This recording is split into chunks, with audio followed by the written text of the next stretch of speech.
그날 저는 처음으로 며느리 앞에서 웃었어요. 웃음이 나왔거든요. 진짜로요. 제가 어이가 없어서, 황당해서, 그리고 솔직히 말하면 너무 오랫동안 참아온 게 한꺼번에 터져서 그냥 웃음이 먼저 나왔어요. 며느리가 저한테 그 말을 한 순간에요. 어머니, 솔직히 말씀드릴게요. 저희 집에 매일 오시는 거 솔직히 좀 불편해요.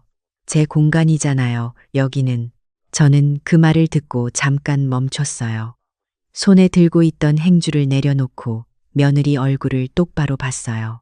제가 방금 뭘 들은 건가 싶었거든요. 제가 오전 6시부터 식당 문 열고 점심 장사 다 마치고 손 씻지도 못하고 버스 갈아타며 2시간 넘게 걸려서 여기까지 온 게 불편하다고요.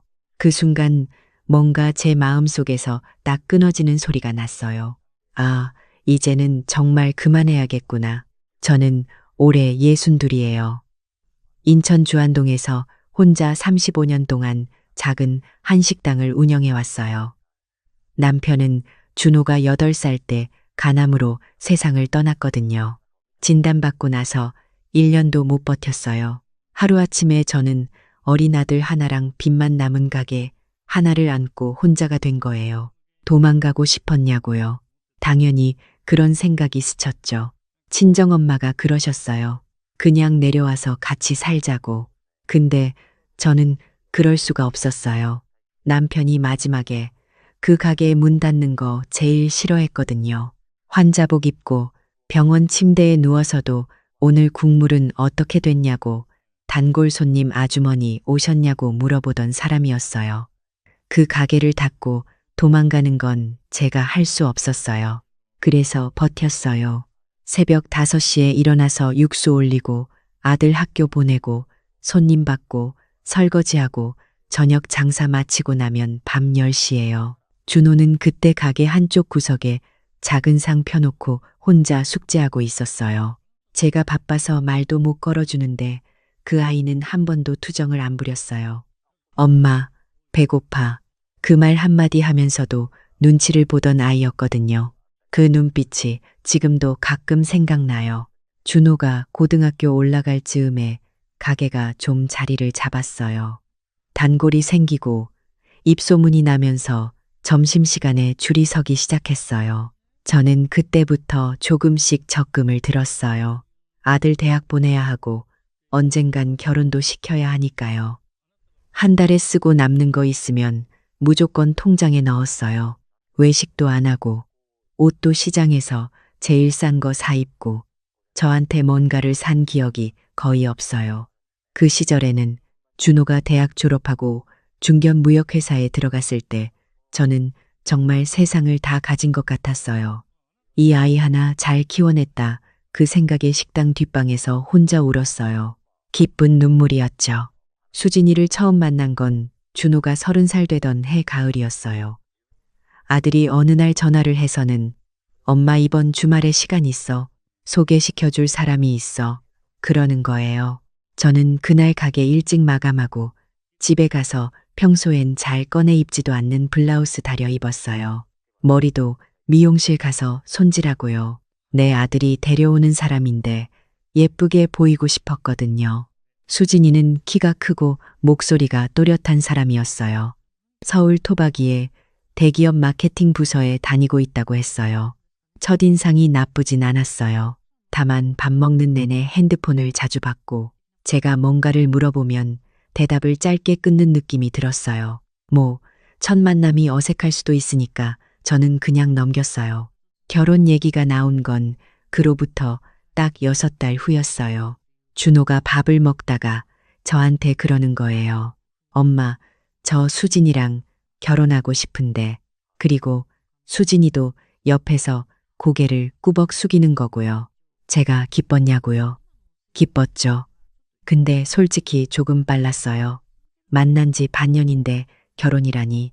그래도 아들 눈빛이 진지했고 수진이가 제 아들을 좋아한다는 건 느껴졌어요. 어머니, 준호 씨를 많이 아끼고 있어요. 잘 부탁드립니다. 하는데 그 눈빛이 흔들리지 않더라고요. 그래, 네가 행복하면 나도 행복한 거다. 저는 그렇게 생각하고 결혼을 허락했어요.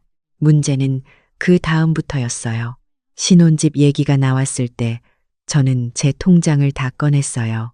35년 동안 밥 팔아서 모은 돈이요. 아들이 망설이면서 그러더라고요. 엄마 전세 보증금이 좀 모자라는데 하고요. 얼마나 모자라냐고 물으니까 2억 5천이 부족하다는 거예요.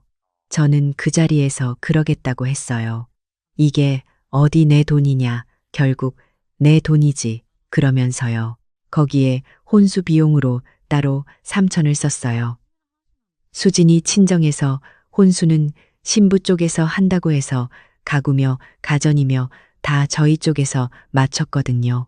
수진이 어머니가 미안하다, 나중에 갚겠다, 그러셨는데 저는 손 저어가며 괜찮다고 했어요. 결혼식 날 아들이 턱시도 입고 서 있는 걸 보면서 저는 하객석에서 조용히 울었어요. 이 아이 하나 보고 살아온 35년이 주마등처럼 스쳐갔어요. 그 여린 손잡고 새벽 시장 따라다니던 것도 아파서 누워 있는데 엄마 내가 국 끓여줄게 하던 6살 준호도요. 정말 고생 많았다. 나 자신한테 그 말을 했어요. 신혼 초에 저는 일부러 연락을 자제했어요. 새로 살림 시작하는 신혼부부한테 시어머니가 자꾸 들이닥치면 안 되잖아요. 가끔 반찬에서 가져가면 수진이가 문 앞에서 받아들고는 어머니 바쁘실 텐데 이런 거 안 하셔도 돼요. 했어요. 말이 그렇지 표정이 썩 반기는 것 같지는 않았어요. 뭐 그러려니 했죠. 그러다 전화가 왔어요. 준호한테서요. 엄마, 수진이가 임신했어. 그 한마디에 저는 손에 들고 있던 국자를 놓칠 뻔했어요. 세상에, 내가 할머니가 되는구나. 기뻤어요. 정말로요. 지난 서운했던 것들이 한순간에 다 녹아내리는 것 같았어요. 손주가 생긴다는 게 이렇게 설레는 일인지 그때 처음 알았어요. 그날 밤 잠을 못 잤어요. 아이 이름을 뭐로 할까? 첫 번째 장난감은 뭘 사줄까? 혼자 두근거리면서요. 그런데 기쁨이 채 가시기도 전에 아들한테 전화가 또 왔어요. 엄마, 사실 그것 때문에 드릴 말씀이 있어서요. 준호 목소리가 조심스러웠어요.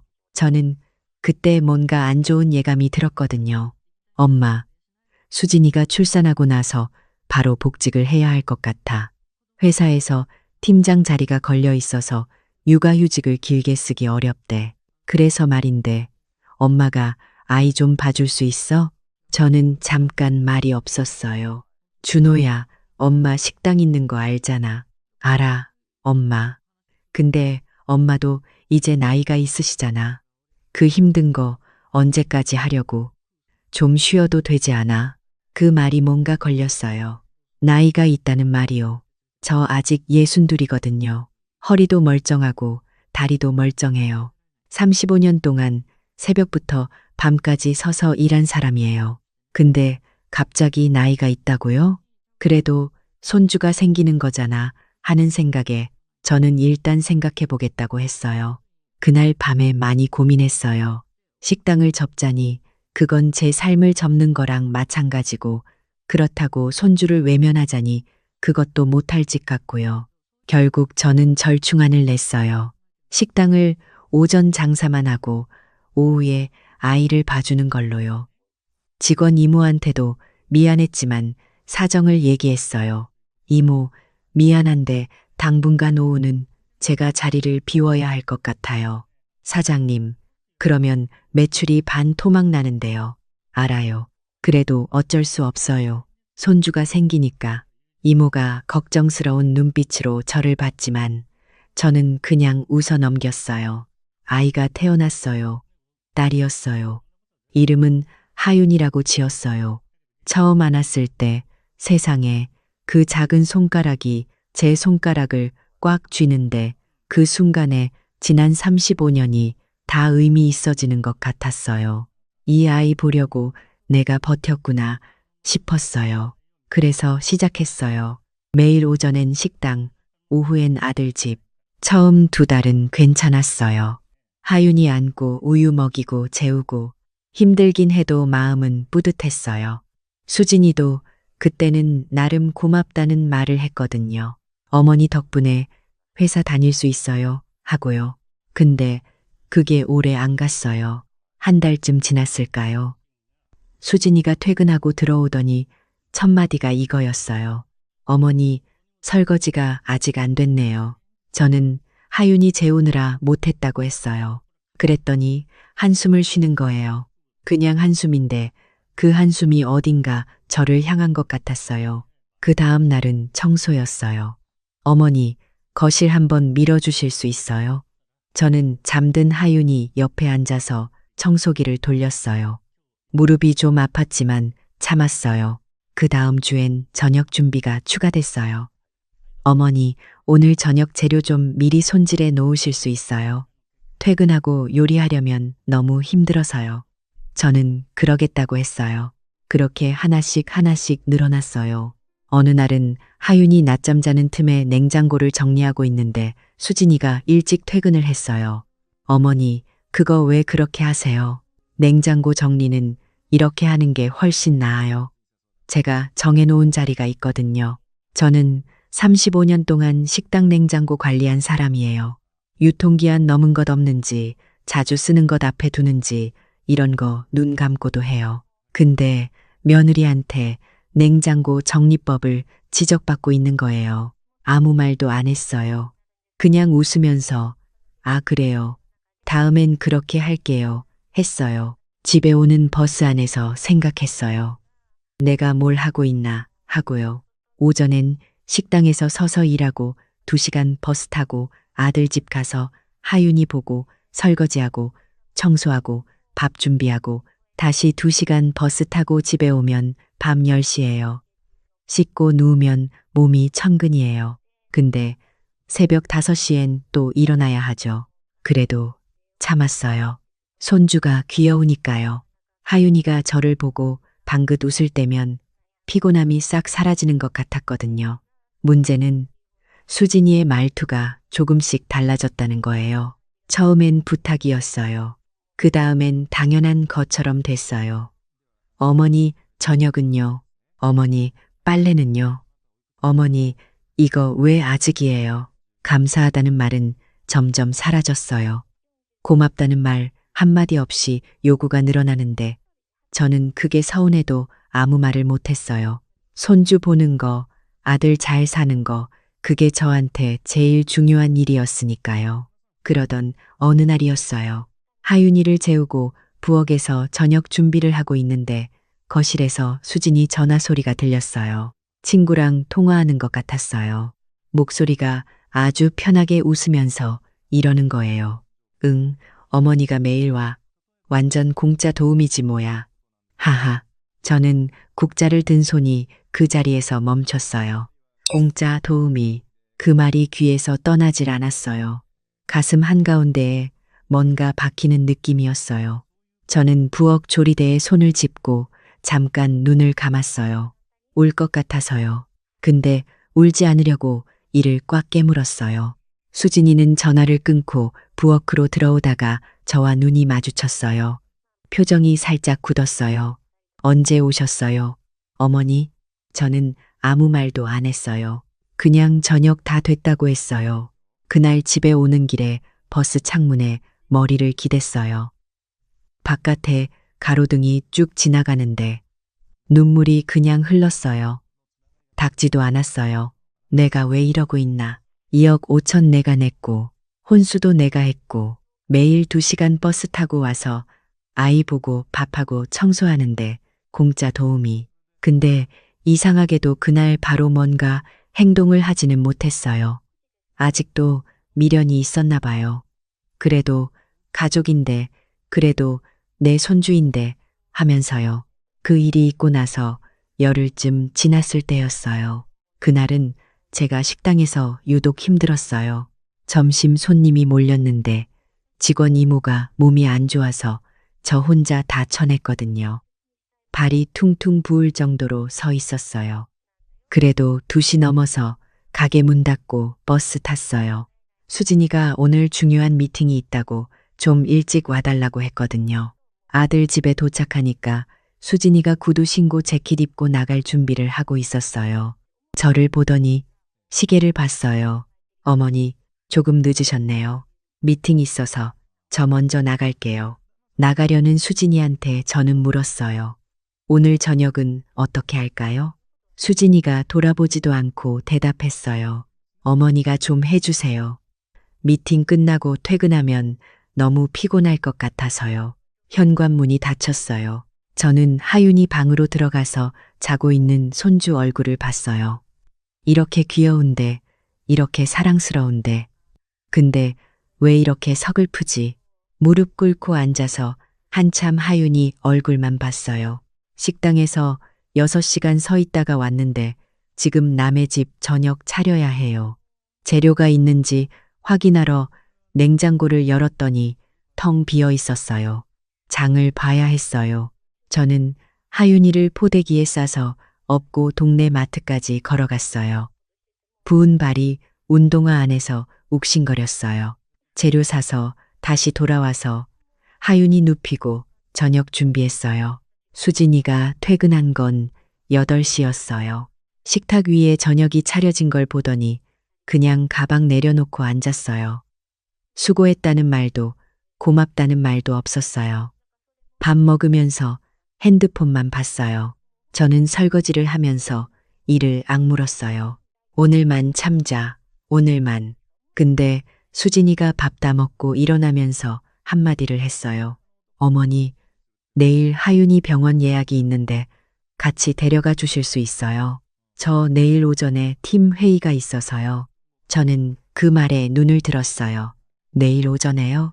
네, 10시 예약이에요. 저는 오전에 식당이 있다고 했어요. 점심 장사 준비가 있다고요. 그랬더니 수진이가 한숨을 쉬는 거예요. 아까랑 똑같은 그 한숨이요. 어머니, 식당은 직원분이 계시잖아요. 그분한테 맡기시면 안 돼요. 하윤이 건강이 더 중요하지 않아요? 그 말을 듣는 순간 무언가가 올라오는 게 느껴졌어요. 식당은 직원한테 맡기면 된다고요. 제 35년이 제 생계가 맡기면 되는 거냐고요. 저는 그날 아무 말도 안 했어요. 그냥 됐다고, 제가 하겠다고 했어요. 집에 오는 버스 안에서 핸드폰을 꺼내 통장 잔액을 확인했어요.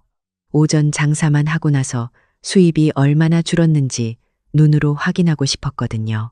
숫자를 보는데 손이 떨렸어요. 거의 절반이었어요. 35년 단골들이 오후에 왔다가 문 닫혀 있으면 다른 데 가는 거예요. 한번 발길이 끊어지면 다시 오지 않아요. 그게 식당이거든요. 제가 그걸 모르는 게 아니었어요. 알면서도 하윤이 때문에 어쩔 수 없다고 생각했어요.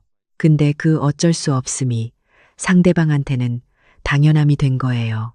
그날 밤에 잠을 잘 못 잤어요. 누워서 천장만 보고 있는데 여러 가지 생각이 머릿속을 맴돌았어요. 내가 지금 뭘 잃고 있나 하는 생각이요. 돈도 돈이지만 그것보다 더 큰 게 있었어요. 35년 동안 그 가게를 지켜온 자부심 같은 거요. 비 오는 날도 아들 아파서 밤새 간호하고도 새벽에 나가서 육수 올렸어요. 그 가게는 저한테 그냥 밥벌이가 아니었어요. 남편 없이 혼자 서 있을 수 있었던 이유였어요. 근데 지금 그게 무너지고 있는 거잖아요. 조금씩 조금씩요. 다음 날 하윤이 병원을 데려갔어요. 식당 직원 이모한테 미안하다고 하고 오전을 비웠어요. 병원 대기실에서 하윤이 무릎에 앉혀놓고 기다리는데 옆에 젊은 엄마가 앉아서 아기한테 쪽쪽 뽀뽀하고 있었어요. 나도 저럴 때가 있었는데 하는 생각이 들었어요. 준호 어릴 때요. 하윤이가 저를 올려다보면서 웃었어요. 그 웃음이 너무 예뻐서 저도 웃었어요. 이 아이한테 무슨 잘못이 있나 싶었어요. 아무 잘못 없죠. 이 아이는 그냥 태어난 것뿐이고 저는 이 아이가 좋은 것뿐이에요. 근데 왜 이렇게 서럽냐고요. 병원 끝나고 식당으로 돌아왔더니 이모가 걱정스러운 얼굴을 하고 있었어요. 사장님, 오늘 단골 박 사장님 오셨다가 사장님 없다고 그냥 가셨어요. 다음엔 어떻게 되냐고 물어보시던데요. 저는 아무 말도 못했어요. 박 사장님은 저희 식당 20년 단골이에요. 매주 화목금은 꼭 오시는 분이거든요. 그분이 발길을 끊으면 다른 분들도 따라가요. 그 동네에서 입소문이 어떻게 도는지 저는 너무 잘 알아요. 이모, 미안해요. 제가 좀 더 버텨볼게요. 이모가 조심스럽게 말했어요. 사장님, 그냥 제 생각인데요. 며느님한테 어린이집을 알아보시라고 하는 건 어떨까요? 요즘 좋은 데 많잖아요. 저는 그 말에 잠깐 멈칫했어요. 그런 말 꺼냈다가 제가 손주를 안 본다는 소리 들을까봐 무서웠거든요. 나쁜 시어머니 된다는 소리요. 그게 제일 두려웠어요. 그 두려움이 저를 계속 그 자리에 묶어뒀던 거예요. 명절이 됐어요. 추석이었어요. 저는 일주일 전부터 준비를 했어요. 준호가 좋아하는 갈비찜, 수진이가 한번 맛있다고 했던 동태전, 하윤이 이유식까지요. 식당 일 마치고 집에 와서 밤에 손질하고 자고 일어나서 또 하고 명절 음식이라는 게 손이 많이 가잖아요. 두 사람이 도착한 건 오후 2시였어요. 수진이 친정 먼저 갔다 왔다고 했어요. 오전을 거기서 보낸 거예요. 저는 괜찮다고 어서 들어오라고 했어요. 차려놓은 음식이 식어가고 있었지만 웃으면서 상을 다시 데웠어요. 앉아서 밥을 먹는데 준호는 계속 핸드폰을 받고 수진이는 하윤이 밥 먹이느라 정신이 없었어요. 저는 그냥 갈비찜 국물 떠서 준호 앞에 놓고 전 뒤집어서 수진이 앞에 놓고 그렇게 밥상 옆에서 서성거렸어요. 어머니도 앉아서 드세요. 그 말 한마디 없었어요. 밥 다 먹고 준호가 시계를 봤어요. 엄마, 우리 오늘 친구들이랑 약속이 있어서 좀 일찍 가야 할 것 같아. 저는 속으로 아, 했어요. 추석 당일에 친구 약속이요. 얼마나 있다 가려고. 준호가 머리를 긁적였어요. 한 30분. 미안해, 엄마. 저는 웃으면서 괜찮다고 했어요. 일주일 준비한 음식인데 30분. 괜찮다고 했어요. 진짜로 괜찮지 않았지만요. 두 사람이 나가고 나서 혼자 상을 치웠어요. 반도 못 먹은 갈비찜을 용기에 담고 전을 싸고 설거지를 했어요. 텅 빈 집에서 물소리만 났어요. 그날 밤에 준호한테 문자가 왔어요. 엄마, 맛있었어.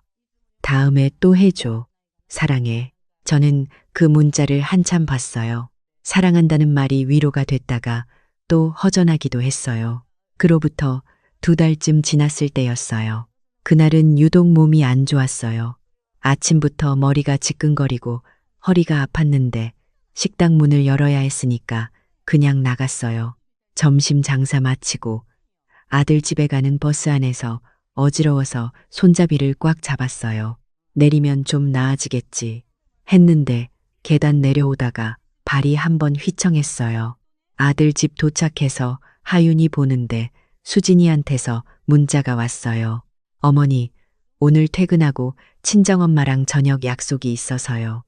오늘 저녁은 어머니가 해주세요. 준호 씨도 오늘 야근이래요. 저는 그 문자를 읽고 화면을 껐어요. 머리가 아프고 허리가 아프고 발이 부어 있는데 혼자 남의 집 저녁을 차려야 하는 거예요. 재료는 또 없을 게 뻔하니까 하윤이 데리고 마트 가야 하고요. 하윤이 포대기에 싸서 업으려는데 무릎이 욱신했어요. 저도 모르게 앓는 소리가 나왔어요. 하윤이가 저를 올려다봤어요. 할머니 하는 표정으로요. 미안하다, 하윤아. 할머니가 오늘 좀 힘들어. 마트에서 재료 사서 돌아와서 저녁을 차렸어요. 수진이가 들어온 건 10시였어요. 친정엄마랑 밥도 먹고 카페도 갔다 왔다고 했어요. 표정이 밝았어요. 저는 뭔가 쓸쓸한 기분이 들었어요. 수진이가 식탁 위에 차려진 음식을 보더니 별말 없이 자리에 앉았어요. 어머니, 국이 좀 짜네요. 저는 죄송하다고 했어요. 머리가 아파서 간을 제대로 못 봤나 봐요. 수진이가 저를 봤어요. 많이 안 좋으세요? 네. 오늘 좀 어지럽더라고요. 수진이가 잠깐 뭔가 말하려다가 그냥 다시 숟가락을 들었어요. 그 침묵이 제일 아팠어요. 걱정한다는 말 한마디면 됐거든요. 그냥 그 한마디면요. 집에 오는 버스 안에서 처음으로 진지하게 생각했어요. 이게 맞는 건가? 저는 이 사람들한테 뭔가 바라는 게 있었던 게 아니에요. 대단한 보답을 원한 게 아니라고요.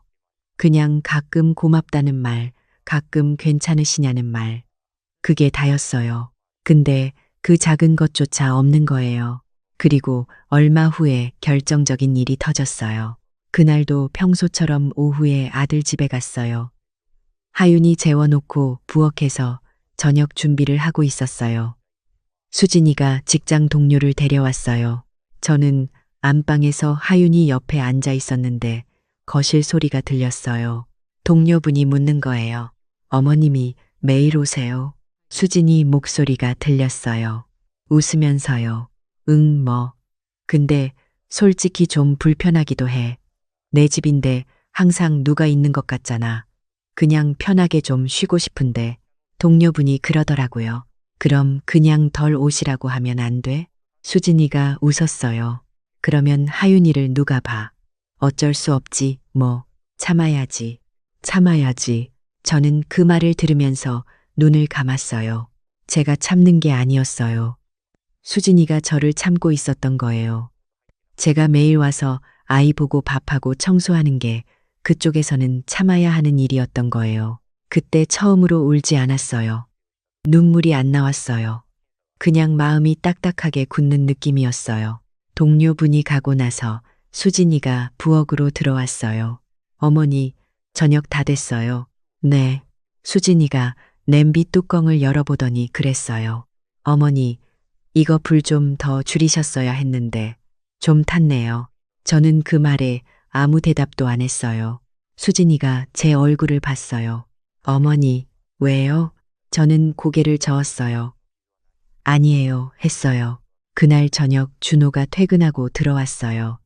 셋이서 밥을 먹는데 저는 거의 아무 말도 안 했어요. 준호가 눈치를 챈 것 같았어요. 엄마, 오늘 왜 그래?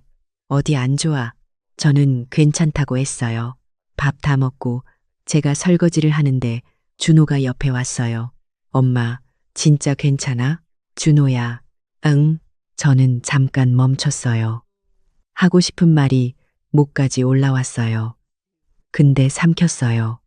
아들 걱정시키고 싶지 않아서요. 아니다. 됐어. 그냥 피곤한 것 같아. 했어요. 준호가 등을 토닥여줬어요. 엄마, 고마워. 진짜로. 그 말이 그날따라 왜 그렇게 아팠는지 몰라요. 고맙다는 말 들으려고 이러는 게 아닌데 고맙다는 말 한마디에 눈물이 날 것 같았어요. 집에 와서 거울을 봤어요. 얼굴이 많이 상해 있었어요. 볼이 들어가고 눈밑이 거뭇하고 손이 거칠어져 있었어요. 식당 35년 하면서도 이 정도는 아니었어요. 1년도 안 됐는데 이렇게 된 거예요. 저는 거울 앞에서 오래 서 있었어요. 내 인생이 언제부터 이렇게 됐나. 생각하면 생각할수록 답이 하나로 모였어요. 내가 너무 쉽게 줬어요. 집도 줬어요. 혼수도 됐어요. 내 시간도 주고, 내 몸도 주고, 내 가게 매출도 반으로 깎였어요.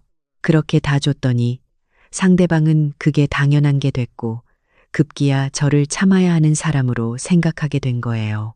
그게 제 잘못이기도 했어요. 저는 인정해요. 근데 그 잘못을 이제부터라도 바로잡아야겠다는 생각이 들었어요. 그날 밤에 잠들기 전에 한 가지를 결심했어요. 다음에 한 번만 더. 그러면 저는 더 이상 참지 않겠다고요. 그 다음이 생각보다 빨리 왔어요. 그로부터 딱 사흘 후였어요. 오전에 식당 마치고 아들 집에 갔더니 수진이가 집에 있었어요. 반차를 썼다고 했어요. 저는 하윤이 봐주러 왔는데 수진이가 있으면 굳이 제가 없어도 되는 거잖아요. 그래서 물었어요. 수진아, 오늘 네가 있으니까 나는 그냥 가도 될까? 수진이가 저를 봤어요. 어머니, 저 오늘 친구 만나러 가야 해요. 그래서 반차 쓴 거예요. 어머니가 하윤이 봐주세요. 저는 속이 울렁했어요. 반차를 친구 만나러 쓴 거예요? 네, 오랜만에 만나는 친구라서요. 근데 저보고 하윤이 보라고요. 수진이 눈썹이 살짝 올라갔어요. 어머니, 매일 오시는 거잖아요. 오늘도 오신 거고요. 저는 그 말에 숨을 한번 골랐어요. 수진아, 나는 하윤이 보러 오는 거지. 내 친구 약속 뒤치다꺼리하러 오는 게 아니야. 처음으로 제대로 말한 거예요. 그 말을 하고 나서 제 심장이 두근거렸어요. 수진이 얼굴이 굳었어요. 어머니, 지금 무슨 말씀하시는 거예요? 저는 목소리를 낮추고 또박또박 말했어요. 수진아, 나는 오늘 네가 집에 있는 줄 알았어. 근데 친구 만나러 반차를 쓴 거였잖아. 그거 미리 얘기해 줬으면 나도 오전에 식당 더 하고 올 수 있었어. 근데 그 얘기는 없이 그냥 와서 보라고 하면 그건 좀 아닌 것 같아. 수진이가 팔짱을 끼웠어요. 어머니, 저 지금까지 어머니한테 뭐 크게 부탁드린 적 없잖아요. 저는 그 말에 어이가 없어서 잠깐 말을 잃었어요. 크게 부탁한 게 없다고요? 네.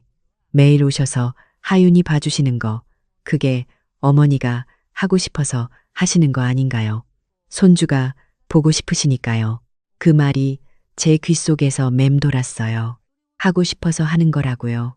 제 가게 매출이 반토막 난 것도, 부은 발로 마트 가서 장을 본 것도, 아픈 몸으로 밥을 차린 것도 다 제가 하고 싶어서 한 거라고요. 저는 가방을 들었어요. 수진아, 오늘은 내가 그냥 갈게. 어머니, 지금 가시면 하윤이는요? 하윤이, 엄마가 있잖아. 현관에서 신발을 신는데 수진이 목소리가 날카로워졌어요. 어머니, 이러시면 저는 어떻게 하라고요? 친구 약속은요? 저는 돌아보지 않고 문을 열었어요. 그건 네가 생각해야 할 문제야. 문이 닫혔어요. 엘리베이터를 기다리면서 손이 떨렸어요. 잘한 건지 못한 건지 그 경계선 위에서 흔들렸어요. 근데 동시에 뭔가 후련한 느낌도 있었어요. 오랫동안 눌려있던 가슴 한 구석이 조금 펴지는 것 같았어요. 버스 정류장에서 기다리는데 준호한테 전화가 왔어요. 엄마, 수진이한테 연락 왔어. 무슨 일이야? 저는 있었던 일을 간단하게 얘기했어요. 준호가 한동안 말이 없었어요. 엄마, 근데 수진이도 오랜만에 친구 만나는 거잖아. 좀 봐주지. 저는 그 말에 가슴이 서늘해졌어요. 준호야, 엄마도 오늘 몸이 안 좋아. 그리고 수진이가 친구 만나는 거랑 내가 하윤이 보는 게 무슨 상관이야. 엄마, 그냥 이번 한 번만, 이번 한 번. 저는 그 말이 얼마나 자주 나왔는지 생각했어요. 이번 한 번이 10번이 됐고 10번이 1년이 됐어요. 준호야, 엄마는 오늘 집에 갈 거야. 전화를 끊었어요. 집에 와서 소파에 앉았어요. 오랜만에 오후에 집에 있으니까 집이 낯설었어요. 햇살이 거실 창문으로 들어오고 있었어요. 저는 그냥 멍하니 그 햇살을 봤어요. 이게 얼마만이야. 오후에 집에서 그냥 앉아 있는 게요. 그날 저녁 준호한테 문자가 왔어요. 엄마, 수진이가 많이 서운하대. 내일부터 또 잘 부탁해. 저는 그 문자를 읽고 핸드폰을 내려놨어요. 수진이가 서운하다고요. 제가 서운한 게 아니라 수진이가 서운한 거예요. 그날 밤에 저는 오래된 서랍을 열었어요. 통장 정리 파일이 있는 서랍이요. 35년 동안 매달 수입 지출을 손으로 적어온 가계부가 있었어요. 식당 처음 열었을 때부터 지금까지요. 저는 그 가계부를 처음부터 넘겨봤어요. 준호 태어난 해 수입, 준호 초등학교 입학 때 수입, 남편 기일에 지출한 꽃값, 준호 대학 등록금, 그리고 2억 5천 전세 보증금, 혼수 3천, 그 모든 게 다 적혀 있었어요. 저는 그 숫자들을 손가락으로 짚어가며 봤어요. 이게 다 내 삶이에요. 새벽부터 밤까지 서서 번 돈들이에요. 쉬고 싶은 날도 나갔고 아픈 날도 나갔어요. 준호 운동회 날도 장사하고 달려갔다가 이미 끝나서 울면서 돌아온 날도 있었어요. 그 모든 시간의 흔적들이 이 가계부에 있는 거예요. 근데 지금 그 흔적의 결과가 뭔가요? 저는 가계부를 덮었어요. 그리고 결심했어요. 딱 한 번만 더 기회를 주자. 딱 한 번만요. 다음 날 아들 집에 갔어요. 수진이는 이미 출근하고 없었어요. 하윤이를 안았는데 하윤이가 제 목을 꼭 끌어안았어요. 이 아이는 아무것도 몰라요. 그냥 할머니가 좋은 거예요. 저도 이 아이가 좋아요. 그 마음은 변함이 없었어요. 저녁에 수진이가 퇴근했어요. 저한테 눈길 한 번 주고 그냥 방으로 들어갔어요. 미안하다는 말도 어제 일에 대한 말도 없었어요. 준호가 퇴근하고 셋이 밥을 먹었어요. 준호가 분위기를 풀려고 이런저런 말을 했지만 저와 수진이 사이의 공기는 싸늘했어요. 밥 먹고 제가 일어서려는데 수진이가 그랬어요. 어머니, 이번 주 금요일에 제 친구들이 집에 오거든요. 그날 하윤이 좀 봐주실 수 있어요? 저는 수저를 내려놨어요. 수진아, 네? 저는 수진이 얼굴을 봤어요. 나한테 미안하다는 말은 없어. 수진이 얼굴이 굳었어요. 어머니, 제가 뭘 잘못했나요? 그 말에 저는 허탈했어요. 어제 일도 그렇고 지금까지 일도 그렇고 나한테 고맙다는 말, 미안하다는 말 한 번이라도 했어. 수진이가 목소리를 높였어요. 어머니, 저 지금껏 어머니 힘드시게 한 적 없어요. 하윤이 봐주시는 것도 손주라서 좋아서 하시는 거잖아요. 저는 그렇게 알고 있었는데요. 좋아서 하는 거랑 당연하게 여기는 건 다른 거야. 준호가 끼어들었어요. 엄마, 수진이가 그렇게 나쁜 마음으로 한 게 아니야. 저는 준호를 봤어요. 준호야, 너도 그렇게 생각해? 준호가 말을 못했어요. 대답을 못한다는 게 대답이었어요. 저는 가방을 들었어요. 수진아, 나도 할 말이 있어. 근데 오늘은 내가 좀 정리가 필요해. 다음에 얘기하자. 어머니, 가시면 금요일은요? 저는 문 앞에서 멈췄어요. 그리고 돌아봤어요. 나는 금요일에 식당 있어. 현관문을 닫고 나왔어요. 엘리베이터 버튼을 누르고 기다리는데 다리가 후들거렸어요. 손도 떨렸어요. 근데 이상하게 눈물은 안 나왔어요.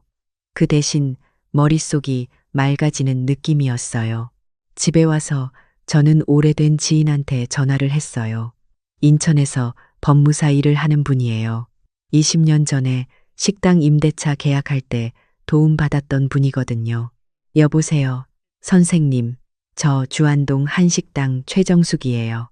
아, 최 사장님. 오랜만이에요. 어쩐 일이에요?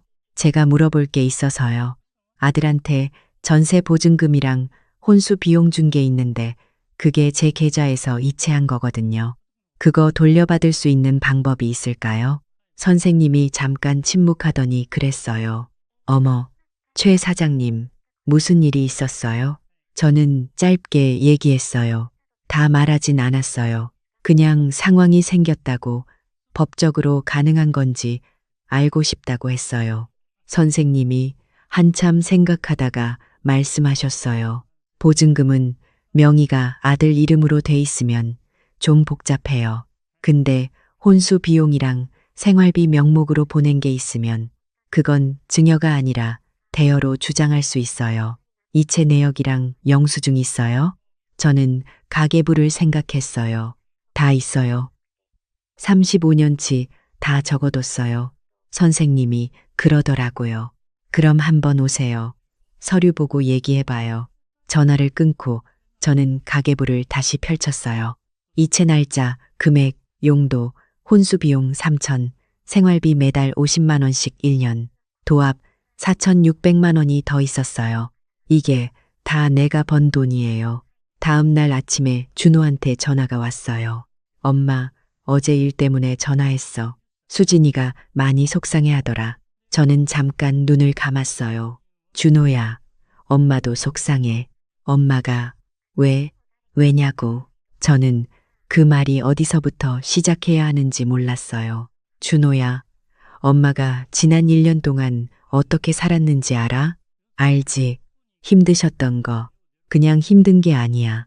오전에 식당하고 2시간 버스 타고 가서 하윤이 보고 청소하고 밥하고 다시 2시간 버스 타고 오면 밤 10시야. 그리고 새벽 5시에 또 일어나야 해. 그게 1년이야. 준호가 말이 없었어요. 그러면서 내 가게 매출은 반으로 줄었어. 30년 단골들이 떠났어. 근데 수진이는 나한테 고맙다는 말도 미안하다는 말도 없이 공짜 도우미 소리를 하고 자기 집에 있기 불편하다고 해. 엄마, 그 말은 진심이 아닐 거야. 진심이 아니면 뭐야? 내가 들었어. 준호야, 내 귀로 직접 들었어. 준호가 한동안 말을 못했어요. 엄마, 미안해. 그 말이 진심으로 들렸어요. 근데 미안하다는 말로 해결될 단계가 지났어요. 준호야, 엄마가 다음 주에 아들 집에 가서 수진이랑 얘기 한번 하고 싶어. 셋이서. 무슨 얘기를? 해야 할 얘기. 준호가 알겠다고 했어요. 저는 그 일주일 동안 마음을 다잡았어요. 법무사 선생님도 만났어요.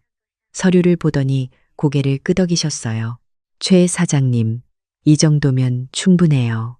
혼수 비용이랑 생활비는 대여 주장 가능해요. 법적 절차 원하시면 언제든지 말씀해요. 저는 고맙다고 하고 나왔어요. 그 서류를 가방에 넣고 집으로 오는 길에 하늘을 봤어요. 인천 하늘이 그날따라 파랬어요. 저는 오래 걸어서 집까지 왔어요. 생각을 정리하고 싶었거든요. 내가 이걸 왜 해야 하나? 내 아들한테, 내 며느리한테 법적 서류를 들이밀어야 하나? 이게 맞는 건가? 근데 그러면서도 한 가지는 분명했어요. 이대로 계속 살면 안 된다는 거요. 이대로 또 1년이 지나면 저는 진짜로 무너질 것 같았어요. 몸도 마음도요. 약속한 날이 됐어요. 아들 집 초인종을 누르는데 손이 차가웠어요. 저는 크게 한번 숨을 들이쉬고 버튼을 눌렀어요. 문이 열렸어요. 준호가 서 있었어요. 얼굴이 복잡한 표정이었어요. 엄마, 들어와. 거실에 수진이가 앉아 있었어요. 저도 자리에 앉았어요. 하윤이는 안방에서 자고 있었어요. 잠깐 아무도 말이 없었어요. 제가 먼저 입을 열었어요. 수진아, 오늘 불편하게 부른 것 같아서 미안해. 근데 꼭 해야 할 얘기가 있어서. 수진이가 고개를 끄덕였어요. 표정은 굳어 있었지만 듣겠다는 눈빛이었어요. 저는 천천히 말했어요. 나는 지난 1년 동안 최선을 다했어. 하윤이도 예쁘고 아들 잘 사는 거 보고 싶어서요. 근데 그게 당연한 게 되면서부터 나는 점점 지쳐갔어. 몸이 지친 것보다 마음이 더 지쳤어. 수진이가 뭔가 말하려고 입을 열었어요. 저는 손을 들었어요. 내 말 다 듣고 나서 얘기해. 수진이가 다시 입을 다물었어요. 저는 계속했어요. 나한테 고맙다는 말이 없었어. 괜찮냐는 말도 없었어. 오히려 내가 공짜 도움이라는 소리, 집에 있으면 불편하다는 소리를 들었어. 그게 농담이든 아니든 나는 들었고 상처받았어. 준호 눈이 붉어지고 있었어요. 수진이는 입술을 꼭 다물고 있었어요. 저는 가방에서 서류 봉투를 꺼냈어요. 이게 뭐야? 하는 표정으로 준호가 봤어요. 저는 봉투를 테이블 위에 내려놨어요. 법무사 선생님한테 상담을 받았어. 내가 이체한 혼수 비용 3천이랑 지난 1년 동안 매달 넣어준 생활비. 그게 법적으로 대여로 주장이 가능하다고 하더라. 준호 얼굴이 하얗게 됐어요. 엄마, 설마. 저는 준호를 똑바로 봤어요. 나는 아직 소송을 건 게 아니야. 근데 이 서류는 준비가 돼 있어. 수진이가 눈이 커졌어요. 어머니, 그게 무슨 말씀이에요? 저는 수진이를 봤어요. 수진아, 나는 너한테 적이 되고 싶은 게 아니야. 근데 이대로는 못 살겠어. 그래서 조건을 얘기하고 싶어. 조건이요? 저는 천천히 말했어요. 첫 번째, 나는 이제 매일 오지 않아. 내가 오고 싶을 때, 내가 몸이 괜찮을 때 와서 하윤이를 봐. 그게 일주일에 한 번일 수도 있고 두 번일 수도 있어. 대신 미리 얘기할게. 준호가 입술을 달싹였어요. 저는 계속했어요. 두 번째, 하윤이를 보러 갔을 때 나는 아이만 봐. 청소도, 밥도, 설거지도 이제는 안 해. 그건 너희 둘이 알아서 해. 수진이 눈에 뭔가 고이기 시작했어요. 저는 눈을 피하지 않았어요. 세 번째, 내 가게는 내가 원하는 만큼 해. 오전이든 오후든 내가 정해.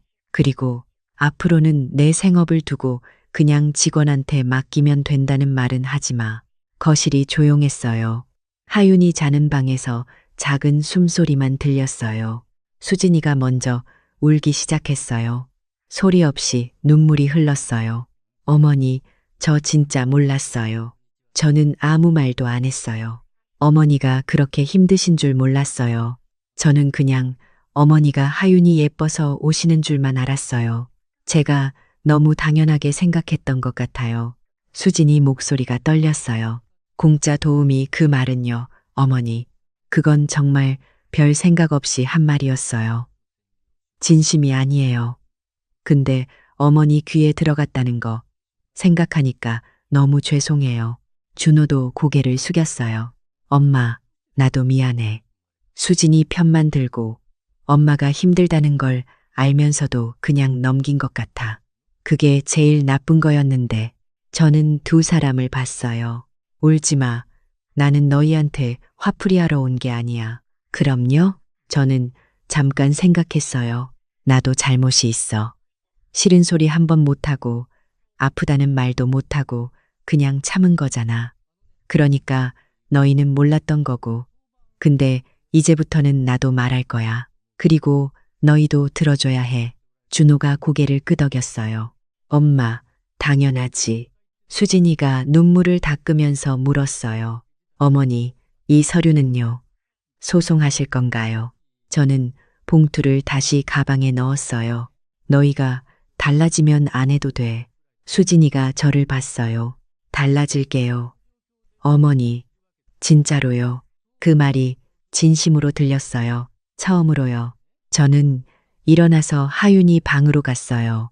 자고 있는 하윤이 뺨을 손가락으로 살짝 건드렸어요. 이 아이는 이 밤에 뭔 일이 있었는지도 모르고 세상 편하게 자고 있었어요. 잘 자라, 하윤아. 할머니가 볼게. 그날 집에 오는 길은 이상하게 가벼웠어요. 버스 창밖으로 인천 밤거리가 지나가는데 처음으로 그 풍경이 눈에 들어왔어요. 늘 피곤해서 그냥 눈 감고 있었거든요. 그날 이후로 달라진 게 있었어요. 처음 2주는 어색했어요. 수진이가 조심스럽게 어머니, 이번 주 괜찮으시면 하윤이 보러 오실 수 있어요. 하고 먼저 물어봤어요. 명령이 아니라 질문이었어요. 저는 그게 그렇게 다르게 들렸어요. 저는 목요일에 갔어요. 하윤이를 안았는데 하윤이가 할머니 하고 불렀어요. 처음으로 말을 한 거예요. 할머니, 그 두 글자에 눈물이 날 뻔했어요. 수진이가 옆에서 그랬어요. 어머니, 오늘 저 일찍 퇴근했어요. 같이 저녁 먹고 가세요. 수진이가 직접 밥을 차렸어요. 서툴렀어요. 국이 좀 싱겁고 반찬이 두 가지밖에 없었어요. 근데 저는 그 밥이 제일 맛있었어요. 어머니, 맛없죠? 아니, 맛있어. 수진이가 머쓱하게 웃었어요. 요리를 잘 못해서요. 어머니한테 배우고 싶어요, 사실은. 저는 그 말에 피식 웃었어요. 그래, 가르쳐 줄게. 그날 밥 먹고 나서 수진이가 설거지를 했어요. 저는 하윤이 옆에 앉아서 그냥 놀아줬어요. 그게 얼마나 오랜만인지 몰라요. 부엌일, 걱정 없이 그냥 하윤이랑만 있는 게요. 돌아오는 버스 안에서 준호한테 문자가 왔어요. 엄마, 오늘 와줘서 고마워. 수진이가 엄마한테 많이 배우고 싶대. 그리고 나도 고마워. 진짜로. 저는 그 문자를 읽고 핸드폰을 가슴에 잠깐 얹었어요. 한 달이 지났어요. 저는 식당을 다시 온종일 열었어요. 오전 오후 다요. 이모가 좋아했어요. 사장님, 이제 정상이네요. 하고요. 박 사장님도 다시 오셨어요. 어디 갔다 왔냐고 많이 보고 싶었다고 하셨어요. 저는 그 말에 괜히 코가 시큰했어요. 매출이 다시 올라오는데 2달 걸렸어요. 완전히 원래대로는 아니지만 그래도 숨통이 트였어요. 하윤이는 일주일에 한두 번 봤어요. 갈 때마다 수진이가 먼저 차를 한 잔 끓여줬어요. 처음엔 어색했는데 어느 순간부터는 자연스러워졌어요. 수진이가 회사 얘기를 하고 저는 식당 얘기를 하고 하윤이가 그 사이를 기어다녔어요. 어느 날 수진이가 그랬어요. 어머니는 무섭지 않으세요? 혼자 35년을 그렇게 하셨잖아요. 저는 잠깐 생각했어요. 무섭죠. 근데 더 무서운 게 있었어. 뭐가요? 내 아들이 힘들어하는 거. 그게 더 무서웠어. 수진이가 고개를 끄덕였어요. 저도 하윤이한테 그런 엄마가 되고 싶어요. 뭐든 다 해주는 엄마가 아니라 하윤이가 보고 배울 수 있는 엄마요. 그 말이 기특했어요. 이 사람이 이런 말을 할 수 있는 사람이구나 싶었어요. 봄이 됐어요. 저는 요즘 화요일 오후마다 문화센터를 가요. 인천 남동구에 있는 곳인데 거기서 수채화를 배워요. 난생 처음으로요. 붓을 잡는 손이 어색하고 색을 섞는 게 서툴러도 그 시간이 너무 좋아요. 저만을 위한 시간이거든요. 지난주엔 하윤이 그림을 그렸어요. 조망만 한 손, 볼에 보조개, 웃는 눈. 선생님이 잘 그렸다고 하셨어요. 저는 그 그림을 식당 계산대 옆에 붙여뒀어요. 손님들이 물어봐요. 사장님, 저 그림 뭐예요? 손녀딸이요. 직접 그리셨어요? 네. 다들 웃으면서 예쁘다고 해요. 어느 날 아침에 식당 문 열면서 그 그림을 봤는데 괜히 웃음이 나왔어요. 내가 이걸 그렸구나. 35년 동안 이런 걸 해볼 생각도 못 했는데 준호한테 사진 찍어서 보냈더니 준호가 이걸 어머니가 그렸냐고 하윤이한테 보여줬더니 할머니 하면서 좋아했다고 했어요. 저는 핸드폰을 들고 한참 웃었어요. 얼마 전에 수진이가 저한테 조심스럽게 물어봤어요. 어머니, 이번 하윤이 생일에 같이 케이크 만들어도 될까요? 어머니한테 배우고 싶어서요. 저는 그러자고 했어요. 생일 당일에 셋이서 부엌에 섰어요. 저, 수진이, 그리고 밀가루 범벅이 된 하윤이요. 하윤이가 반죽에 손을 들이밀어서 부엌이 난장판이 됐어요. 수진이가 어머 하면서 웃었고 저도 웃었어요. 케이크가 좀 찌그러졌어요.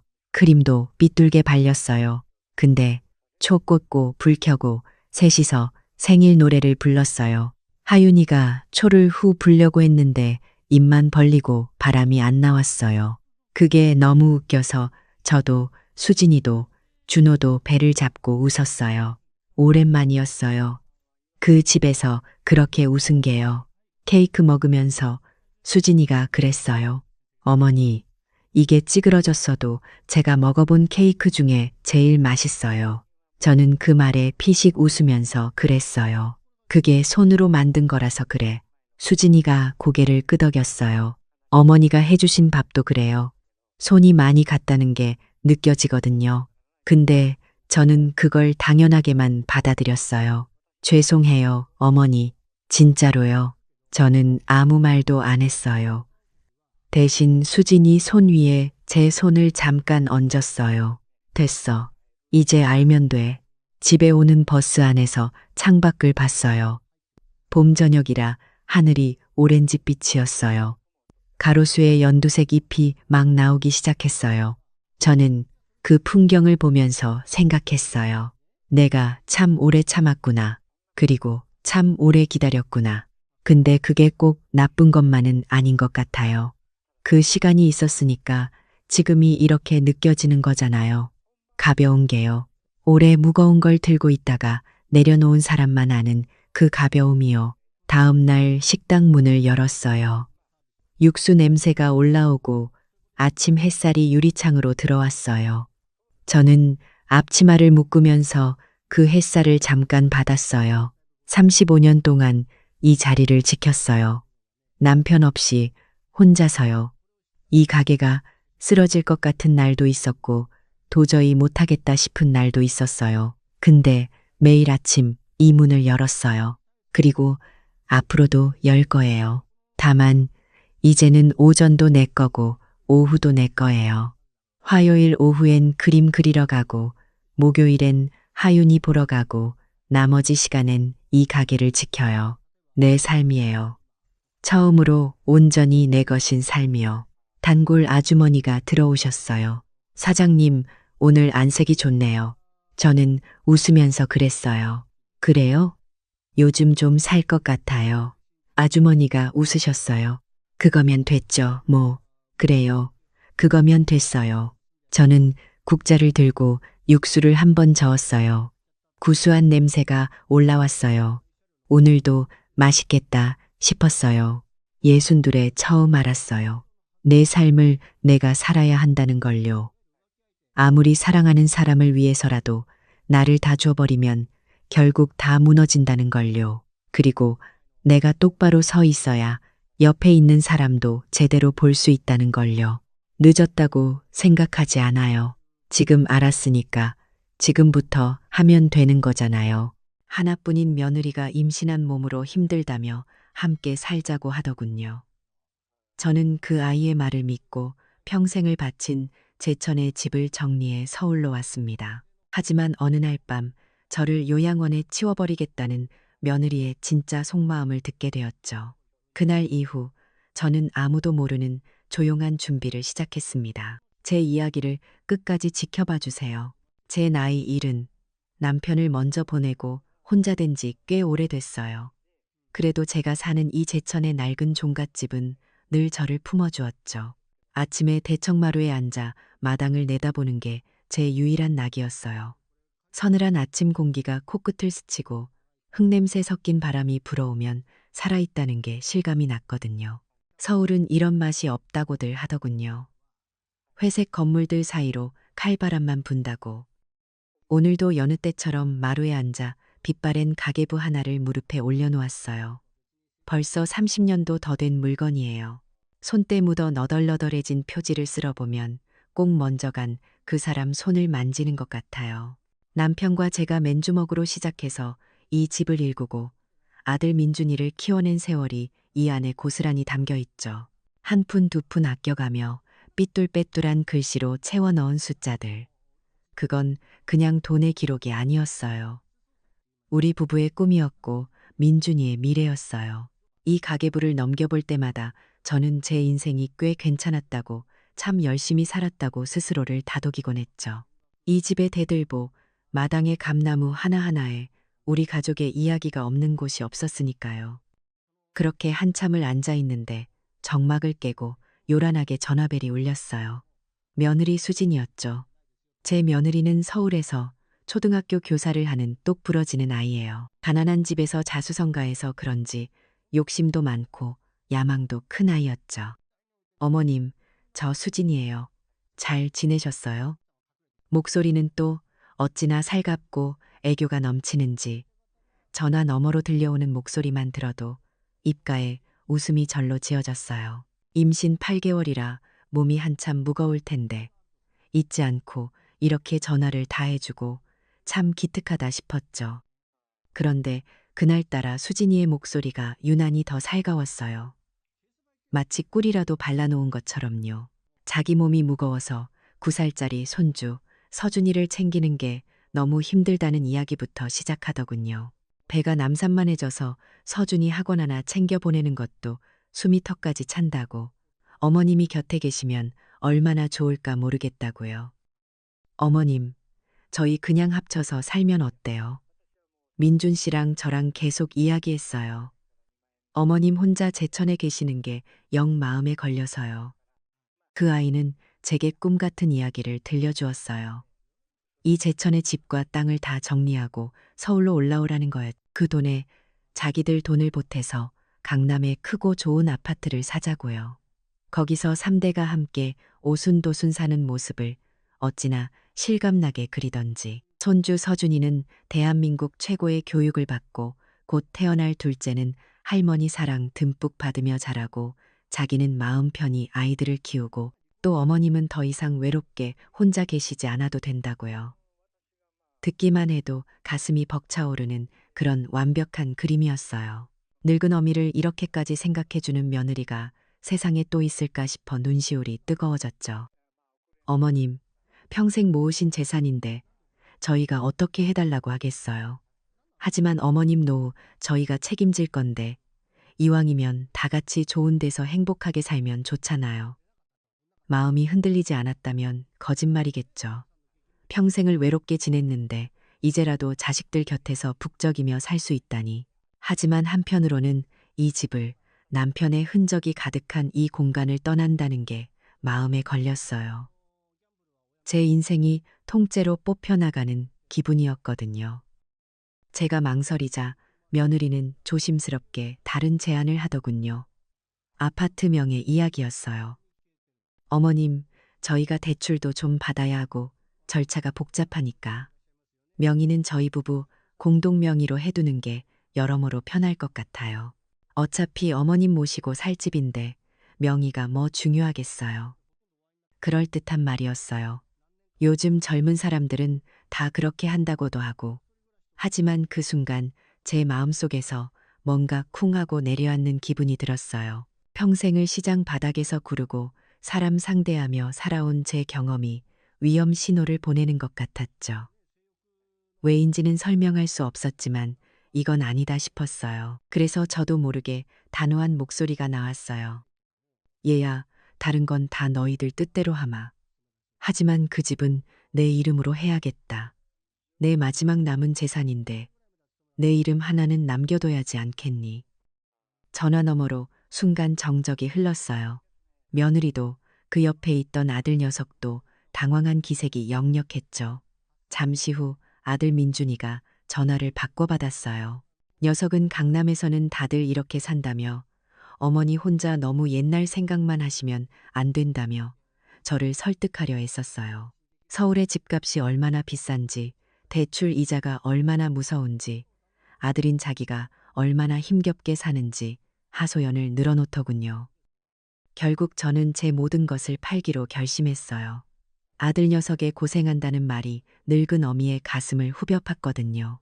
대신 아파트 명의는 절대 양보하지 않았어요. 그게 제 마지막 자존심이었죠.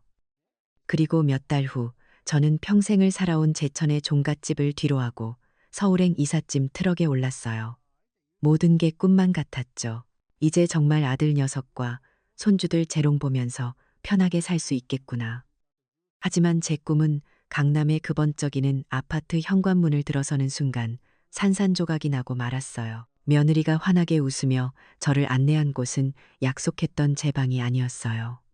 손주 서준이의 방 한 구석, 창고처럼 쓰이던 공간에 놓인 작은 간이침대, 그게 제 자리라고 하더군요. 어머님, 서준이도 이제 자기 공간이 필요할 나이라서요. 당분간만 여기서 지내세요. 아시죠? 저희 집이건만 번지르르 하지 넓은 건 아니잖아요. 망치로 머리를 한 대 맞은 기분이었어요. 그날부터 저는 가족이 아니라 이 집의 무급 가사도우미가 되었죠. 며느리의 그 꿀 같던 목소리는 온데간데 없이 사라졌어요. 아침에 눈 뜨자마자 밥하고 청소하고 빨래하고 손주 학원 시간에 맞춰 데려다주고 데려오고 하루 종일 허리 한번 펼 새 없이 일했지만 돌아오는 건 고맙다는 말이 아닌 며느리의 날카로운 지적뿐이었어요. 어머님, 반찬이 너무 짜요. 요즘 애들은 이렇게 안 먹어요. 청소는 그렇게 하시는 게 아니에요. 너무 구식이에요, 어머님. 모든 것이 간섭이었고 제 평생의 삶의 방식은 구식이라는 한마디로 무시당했어요. 저는 그저 숨죽인 채 며느리가 시키는 대로 일하는 그림자일 뿐이었죠. 달콤했던 약속은 그렇게 지독하게 씁쓸한 현실이 되어 제 목을 조여오기 시작했어요. 서울에서의 6달은 제천에서의 60년보다 길게 느껴졌어요. 시간이라는 게 참 이상하죠. 똑같이 흘러가는데 어디에 있느냐에 따라 그 무게가 완전히 달라지니까요. 저는 이제 이 집의 완벽한 유령이자 무구파녀가 되었어요. 아침 해가 뜨기도 전에 일어나 아침상을 차리고 식구들이 남긴 그릇을 설거지하고 청소기를 돌리고 빨래를 하고 제 하루는 그렇게 똑같은 일들의 반복이었죠. 그 누구도 제게 고맙다는 말을 하지 않았고 제가 뭘 하는지 관심조차 두지 않았어요. 저는 그냥 이 집이 제대로 돌아가기 위해 필요한 부품 같은 존재였어요. 그래도 숨쉴 구멍은 하나 있었어요. 남편이 살아생전에 쓰던 낡은 MP3 플레이어였죠. 그 안에 담긴 남편이 좋아하던 옛날 노래들이 제 유일한 친구이자 위안이었어요. 밤에 모두가 잠든 후 손주 녀석 방 한 구석에 깔린 제 간이 침대에 누워 이어폰을 꽂으면 비로소 저는 온전한 제 자신이 될 수 있었어요. 노래를 듣는 동안에는 제가 강남의 초라한 늙은이가 아니라 제천 종갓집의 당당한 안주인이었으니까요. 남편과 함께 마루에 앉아 웃고 떠들던 그 시절로 돌아갈 수 있었죠. 며느리 수진이의 날카로운 목소리는 제 일상의 배경음악이 된 지 오래였어요. 제가 거실 탁자를 닦은 행주로 부엌 싱크대를 닦았다고 불호령이 떨어졌고 민준이의 와이셔츠를 옛날 방식대로 빳빳하게 다렸다고 제 눈앞에서 구겨버리며 짜증을 냈죠. 그 아이에게 저는 숨 쉬는 것조차 실수인 사람처럼 보였나 봐요. 살아온 세월 전체를 부정당하는 기분이었지만 저는 그저 입을 닫고 고개를 숙일 뿐이었어요. 아들 녀석의 가정을 깨고 싶지 않았거든요. 어미니까 제가 조금 참으면 모든 게 괜찮아질 거라고 그렇게 스스로를 다독였어요. 그날 밤도 저는 여느 때처럼 서준이 방구석에서 녀석의 낡은 옷가지를 꿰매고 있었어요. 거실에서 들려오는 텔레비전 소리만이 유일한 소음이었죠.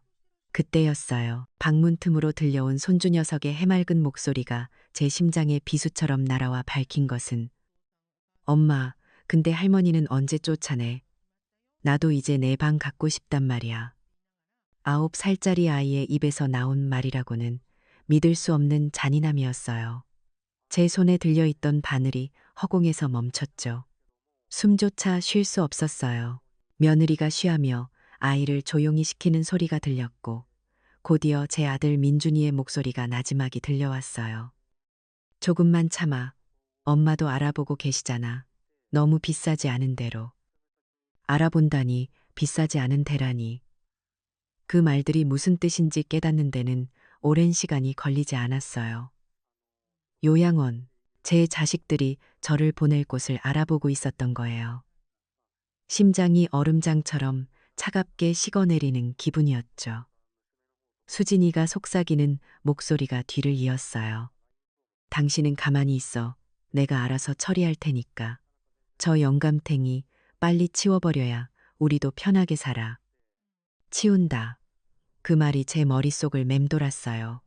사람은 물건이 아닌데 어떻게 치운다는 말을 쓸 수 있을까요? 저는 평생을 바쳐 키운 아들에게 그리고 제 모든 것을 내어준 이 집에서 그저 치워버려야 할 낡은 가구, 귀찮은 짐짝에 불과했던 거예요. 눈물이 핑 돌았지만 입술을 깨물며 소리를 참았어요. 잠시 후 민준이가 방으로 들어가고 수진이가 누군가와 통화하는 소리가 들렸어요. 웃음소리가 섞인 아주 명랑한 목소리였죠. 어머님? 어머님은 내가 완전히 길들였지. 이제 내 말 한마디면 꼼짝도 못해. 제천의 호랑이가 서울 오더니 순한 양이 다 됐다니까. 조금만 더 구슬려서 요양원에 보내드리고 이 집은 온전히 우리 차지가 되는 거지. 걱정 마. 그 말을 듣는 순간 저도 모르게 손이 주머니 속 MP3로 향했어요. 왜 그랬는지 몰라요. 그냥 이 끔찍한 목소리를, 이 잔인한 진실을 어딘가에 붙잡아둬야 한다는 본능 같은 거였을지도 모르죠. 덜덜 떨리는 손가락으로 더듬더듬 작은 녹음 버튼을 눌렀어요. 빨간 불빛이 희미하게 깜빡이는 것을 보며 저는 어둠 속에서 조용히 눈물을 삼켰어요. 며칠 뒤 남편의 13번째 제삿날이 다가왔어요.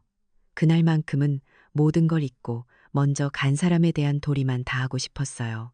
저는 새벽같이 일어나 시장에 가서 가장 좋은 재료들로만 장을 봐왔죠. 남편이 좋아하던 육전이며 조기, 삼색 나물까지 하루 종일 부엌에서 허리 한번 펴지 못하고 제사 음식을 만들었어요. 며느리나 아들은 코빼기도 비치지 않았죠. 저녁이 되어 겨우 제사상을 다 차렸을 때 아들 내외가 피곤한 기색으로 집에 돌아왔어요.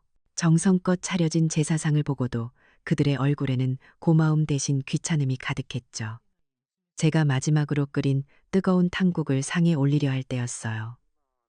조심스럽게 국그릇을 들고 며느리 곁을 지나가는데 수진이가 몸을 휙 돌리며 제 팔을 쳤어요. 쨍그랑 소리와 함께 국그릇이 바닥에 떨어져 박살이 났고 뜨거운 국물이 사방으로 튀었죠. 다행히 며느리 쪽으로는 거의 튀지 않았지만 그 아이는 마치 온몸에 화상이라도 입은 것처럼 비명을 질렀어요.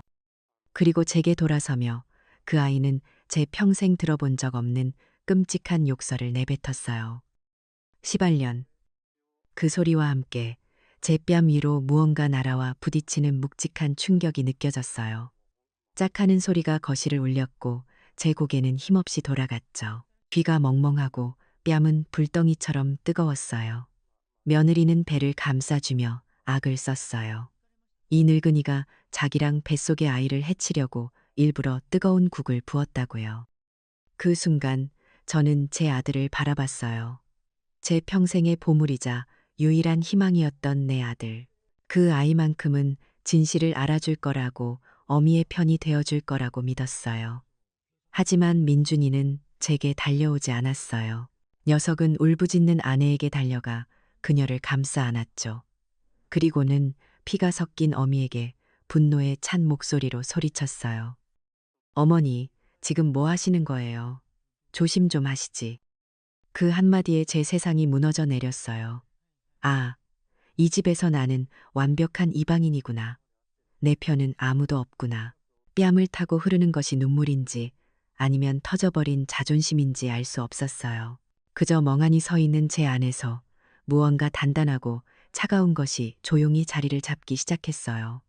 슬픔과 절망이 응축되어 만들어진 얼음 같은 결심이었죠. 그날 밤은 제 인생에서 가장 길고 어두운 밤이었어요. 불 꺼진 손주방 한 구석, 차가운 간이 침대에 누워뜬 눈으로 밤을 지새웠죠. 얼얼한 뺨에서는 여전히 불이 나는 것 같았고 귓가에서는 며느리의 그 끔찍한 욕설과 아들의 차가운 목소리가 맴돌았어요. 저는 평생을 바쳐 이룬 모든 것을 부정당했어요. 제 존재, 제 희생, 제 사랑까지도요. 한참 뒤 현관문 열리는 소리가 들렸어요. 아들 내외는 보란듯이 외식을 하고 들어오더군요. 임신한 며느리가 놀랐으니 맛있는 걸 먹으며 안정을 취해야 한다고요. 제 뺨에 선명하게 남은 손자국과 가슴에 남은 멍은 안중에도 없다는 듯이 자기들끼리 속닥이며 방으로 들어가는 모습을 보며 저는 제 인생이 송두리째 실패작이라는 생각에 깊은 절망에 빠졌어요. 낡은 장롱 위에 놓인 남편의 영정 사진을 바라봤어요. 여보, 나 정말 잘 살아온 거 맞아요? 내가 뭘 그렇게 잘못한 걸까요? 눈물이 소리 없이 베개를 적셨. 하지만 밤이 깊어질수록 절망의 잿더미 속에서 아주 작은 불씨 하나가 살아나기 시작했어요. 이대로 무너질 수는 없다는 옥이었을지도 몰라요. 남편과 함께 피땀 흘려 지켜온 제 인생을 고작 저철없는 아이들의 탐욕에 짓밟히게 둘 수는 없었어요. 저는 남편의 영정 사진을 보며 조용히 약속했어요. 여보, 걱정 말아요. 나, 김진주, 이렇게 허무하게 쓰러지지 않을 테니. 다음 날 아침, 집안의 공기는 살얼음판처럼 차가웠어요. 저는 아무 일도 없었다는 듯이 일어나 묵묵히 아침 식사를 준비했죠. 며느리와 아들은 제 얼굴을 똑바로 쳐다보지도 않았어요. 어색한 침묵 속에서 식사가 끝나갈 무렵 제 휴대폰이 울렸어요. 모르는 번호였지만 왠지 받아야 할 것 같은 기분이 들었죠. 김진주 고객님 맞으신가요? XX은행입니다. 은행이라는 말에 가슴이 철렁 내려앉았어요. 아드님 박민준 씨께서 고객님 명의 자택담보대출 위임장을 접수하셨는데 본인 확인차 연락드렸습니다. 담보대출 위임장이요?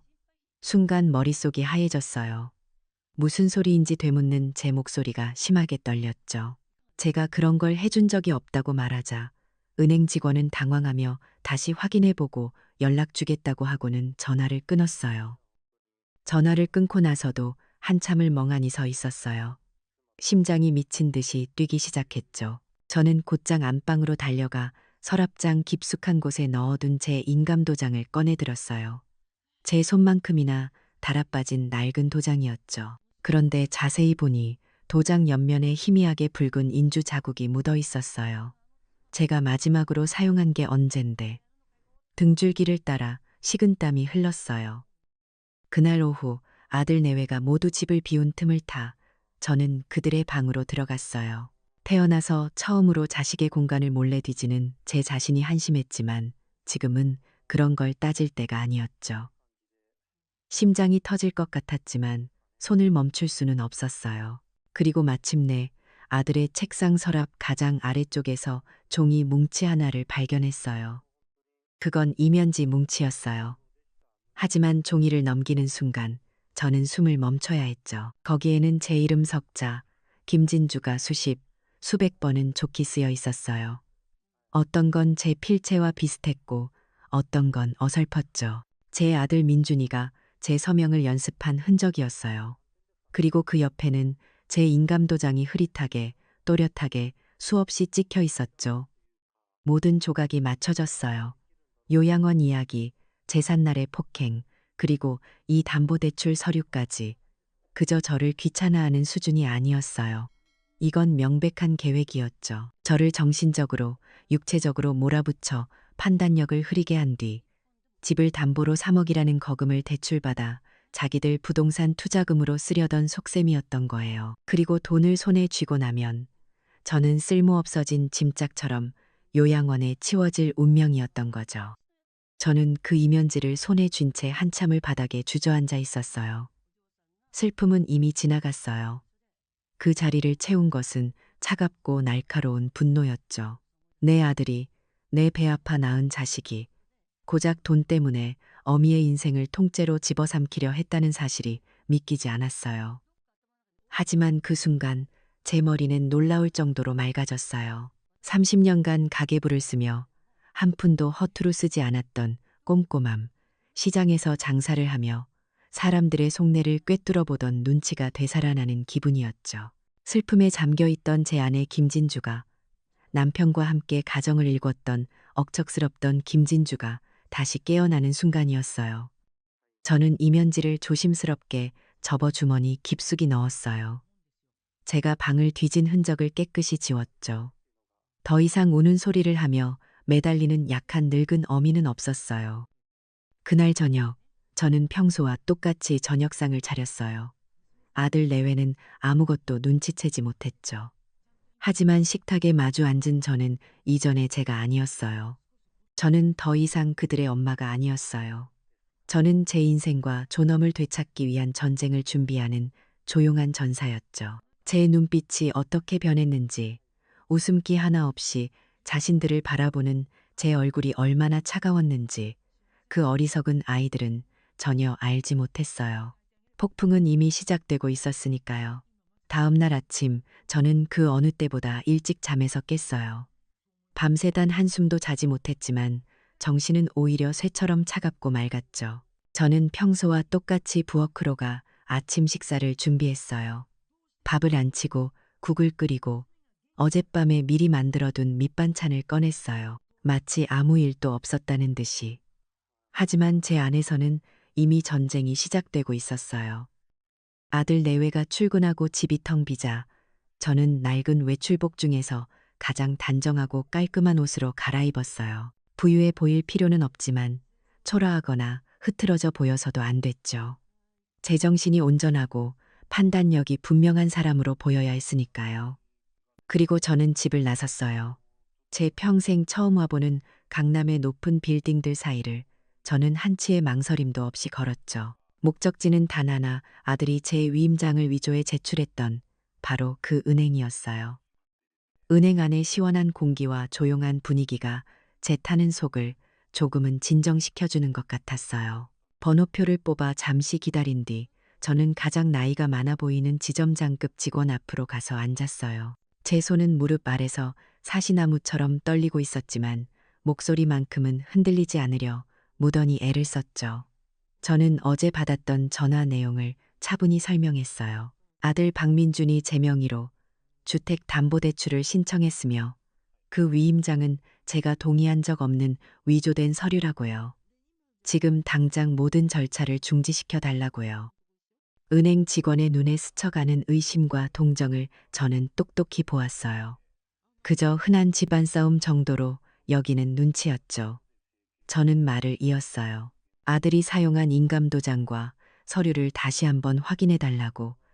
만약 대출이 실행된다면 은행 역시 사문서 위조에 동참한 책임에서 자유로울 수 없을 거라고요. CCTV를 확인하면 아들 혼자 와서 서류를 접수하는 장면이 찍혀 있을 거라는 말도 덧붙였죠. 제 단호한 태도에 직원의 표정이 굳어지기 시작했어요. 그는 잠시 양해를 구하고 안으로 들어갔고 한참 뒤에 나와서는 모든 절차를 일단 중지하고 재확인하겠다고 약속했어요. 첫 번째 불은 껐다. 저는 속으로 그렇게 생각하며 은행을 나섰어요. 그 후 며칠간은 숨막히는 시간의 연속이었어요. 저는 여전히 그 집의 하녀처럼 일하며 아들 내외의 눈치를 살폈죠. 녀석들은 대출이 조금 늦어지는 모양이라고 투덜거리면서도 자신들의 계획이 들통났다는 건 꿈에도 모르는 눈치였어요. 오히려 자기들끼리 곧 큰돈이 생길 거라는 기대에 부풀어 있었죠. 그리고 마침내 기회가 찾아왔어요. 며칠 뒤 며느리가 아주 들뜬 목소리로 푸켓으로 여행을 간다고 소리쳤어요. 대출이 성공적으로 나오면 쓰려고 했던 돈을 미리 당겨 쓰는 축하 기념 여행이라더군요. 그들의 그 오만함과 어리석음이 제게는 하늘이 내려준 완벽한 기회 창이 되었어요. 저는 아무 말 없이 고개를 끄덕이며 그들의 여행 가방 싸는 것을 도왔죠. 녀석들이 탄 택시가 골목을 돌아 사라지는 것을 창문으로 확인한 바로 그 순간 거짓말처럼 제 휴대폰이 울렸어요. 제천에서 부동산을 하던 오랜 지인이었죠. 제 종갓집을 탐내던 사람이 있었는데 혹시 팔 생각이 없냐고요. 현금으로 즉시 거래할 수 있고 가격도 시세보다 훨씬 잘 쳐주겠다는 파격적인 조건이었어요. 온몸에 소름이 돋았어요. 이건 운명이다. 먼저 간 남편이 하늘에서 저를 돕고 있는 게 틀림없었어요. 그 전화를 끊자마자 저는 일사천리로 움직였어요. 예전에 신문에서 읽었던 노인 인권 문제를 전문으로 다룬다는 변호사 사무실을 수소문해 연락했죠. 그리고 다음 날 아침 저는 변호사 앞에 제가 가진 모든 것을 꺼내 놓았어요. 며느리의 목소리가 담긴 MP3 녹음 파일, 아들의 서명 연습이 가득한 이면지, 그리고 제 명의로 된 집문서까지요. 제 이야기를 들은 변호사는 잠시 말을 잃더니 곧 단호한 표정으로 제 손을 잡아주었어요. 그날 오후부터는 모든 것이 전광석화처럼 진행됐어요.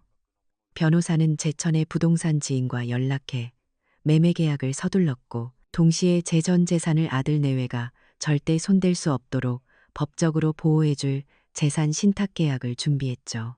강남의 부동산은 눈 깜짝할 사이에 거래가 성사되었어요. 제 평생의 보금자리가 순식간에 거액의 현금이 되어 안전한 법의 테두리 안으로 옮겨졌어요. 저는 집으로 돌아와 제 짐을 쌌어요. 하지만 챙길 것은 많지 않았죠. 남편의 영정사진, 30년 된 낡은 가계부들, 손때 묻은 옷 몇 가지, 그게 전부였어요. 며느리가 제 돈으로 사들인 번쩍이는 소파와 텔레비전, 값비싼 그릇들을 둘러보았지만 아무런 미련도 남지 않았어요. 모든 것을 그 자리에 남겨둔 채 저는 제 추억이 담긴 작은 상자 5개만 들고 그 집을 나섰어요. 변호사가 미리 구해준 작지만 아늑한 저만의 공간으로요. 며칠 후 제 휴대폰에 아들 민준이의 이름이 떴어요. 저는 숨을 한번 깊게 고르고 전화를 받았죠. 전화기 너머에서는 아들의 다급하고 화가 난 목소리가 터져 나왔어요. 이게 다 무슨 짓이냐고, 집에 들어갈 수가 없다고요. 새 주인이 나타나 자기 집이라고 한다고요. 저는 제 인생에서 가장 차갑고 가장 평온한 목소리로 대답했어요. 누구 집이라니. 그건 내 집이었지. 내 집을 내가 팔겠다는데 무슨 문제라도 있니? 아들이 뭐라고 소리치기 시작했지만 저는 그 말을 가로막았어요. 내 아내의 목소리가 아직도 귀에 생생하구나. 어머님이 눈치껏 알아서 나가주시면 좋겠다고. 그래서 내가 눈치껏 내 발로 나가는 중이다. 하지만 한 가지는 알아두렴. 내 집은 가지고 나가야지. 안 그러니? 그 말을 끝으로 저는 망설임 없이 통화 종료 버튼을 눌렀어요. 녀석들이 만들어낸 혼돈 속에 그들을 남겨둔 채 저는 비로소 제 인생의 스위치를 다시 켠 기분이었어요. 제 작은 방에서 찾은 짧은 평화는 그리 오래가지 않았어요. 며칠 뒤 변호사에게서 다급한 전화 한 통이 걸려왔죠. 제 며느리 이수진이 그 아이가 제게 칼을 빼어들었다고요.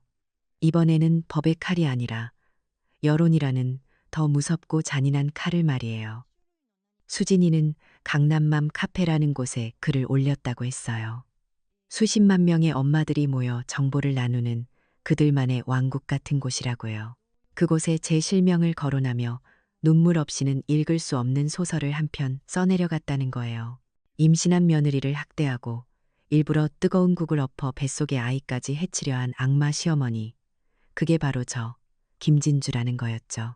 심지어 그 아이는 예전에 자기가 발목을 삐어 병원에 입원했을 때 찍은 사진을 첨부해서 마치 제 폭행 때문에 병원 신세를 진 것처럼 꾸몄더군요. 그 글은 순식간에 불길처럼 번져나갔어요. 사람들은 앞뒤 가릴 것 없이 분노했고 저는 하룻밤 사이에 강남 악마 시어머니가 되어 있었죠. 제 이름, 나이, 심지어는 제가 새로 얻은 작은 방의 주소까지 인터넷에 떠돌기 시작했어요. 그리고 가장 끔찍한 소식은 제천에서 들려왔죠. 저희 종갓집 대문이, 남편과 제 평생의 자부심이었던 그 집 대문이 누군가 던진 계란과 붉은 페인트로 엉망이 되었다는 소식이었어요. 남편의 얼굴에 먹칠을 한 것만 같아 피눈물이 흘렀어요. 이것만큼은 용서할 수 없었어요. 여론전으로 저를 궁지에 몰아넣은 아들 내외는 곧바로 법의 칼날을 들이밀었어요. 저를 상대로 소송을 건 거죠. 제가 판 집의 매매 계약과 신탁 계약을 전부 무효로 해달라는 거였어요. 이유는 더 기가 막혔죠. 제가 노망난 늙은이, 즉 의사결정 능력이 없는 의사 무능력자라서 아들인 자신들이 후견인이 되어 재산을 관리해야 한다는 주장이었어요. 그들은 가짜 정신과 진료 기록까지 만들어 법원에 제출했어요. 제 모든 것을 빼앗고 저를 법적으로 식물인간으로 만들겠다는 그들의 마지막 발악이었죠. 그리고 마침내 첫 재판일이 밝았어요. 법정 안의 공기는 차갑고 무거웠죠. 방청석 한쪽에는 기자들까지 와서 앉아 있더군요. 저는 변호사의 셔츠 소매 끝을 붙잡고 겨우 자리에 앉았어요. 저 건너편에는 제 아들 민준이와 며느리 수진이가 앉아 있었죠. 수진이는 갓 태어난 아기를 품에 안고 금방이라도 눈물을 쏟을 것처럼 연약한 표정을 짓고 있었어요. 먼저 아들 쪽 변호사가 입을 열었어요. 그는 아주 유창하고 자신감 넘치는 목소리로 저를 공격하기 시작했죠. 평생 시골에서 살다 갑자기 강남의 화려한 생활에 적응하지 못하고 며느리를 시기하고 질투한 나머지 비이성적인 행동을 일삼은 문제 많은 노인. 그게 그들이 만들어낸 제 모습이었어요. 증거라며 제출한 가짜 정신과 진료 기록은 제 이야기에 그럴듯한 신빙성을 더해주었죠. 이어서 증인석에 선 며느리는 완벽한 비련의 여주인공이었어요. 뱃속의 아이를 지키기 위해 시어머니의 온갖 학대를 견뎌냈지만 결국 뜨거운 국세례와 함께 쫓겨나야만 했던 며느리. 그 아이는 손수건으로 눈물을 훔치며 떨리는 목소리로 거짓말들을 토해냈어요. 방청석에서는 훌쩍이는 소리와 함께 저를 향한 비난의 수군거림이 들려왔죠. 저는 제 아들을 바라봤어요. 민준이는 그런 아내를 사랑스럽다는 듯 바라보다가 저와 눈이 마주치자 차갑게 고개를 돌려버렸어요. 그 순간 제 마음속에 남아있던 마지막 미련 한 조각마저 바스러져 내렸어요. 팽팽한 긴장감 속에서 드디어 제 변호사가 자리에서 일어났어요. 그는 떠들썩한 상대편 변호사와는 달리 아주 차분하고 침착했죠. 재판장님, 지금부터 피고인 김진주 씨가 왜 그럴 수밖에 없었는지 그 진짜 이유를 보여드리겠습니다. 변호사는 먼저 작은 MP3 플레이어 하나를 꺼내 들었어요.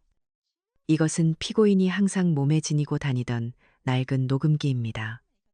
그가 재생 버튼을 누르자 법정 안에는 익숙한 목소리가 울려 퍼졌어요.